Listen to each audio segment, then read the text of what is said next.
गुलाबराव देवकर यांच्या विरोधामध्ये काँग्रेस आणि ठाकरेंच्या शिवसेनेचं आत्मक्लेश आंदोलन। जळगाव ग्रामीणमधून शरद पवारांच्या राष्ट्रवादीमधून विधानसभा लढवलेले देवकर अजित पवारांच्या राष्ट्रवादीमध्ये प्रवेश करणार असल्यामुळे आंदोलन। पुण्याच्या बावधन परिसरामध्ये एका खासगी फोटो स्टुडिओला आग विझवण्याचं काम सुरू। वाहतुकीची कोंडी होऊ नये म्हणून प्रशासनाची खबरदारी।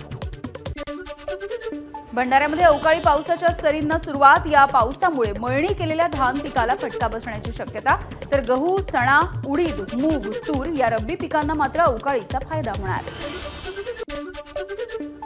हिमालयामध्ये 6 वर्षांमध्ये सर्वात कमी हिमवृष्टी। गेल्या वर्षीच्या तुलनेमध्ये गंगा पात्रामध्ये 40%, तर सिंधू नदीच्या खोऱ्यामधल्या बर्फाचं आवरण 10 ते 20% कमी।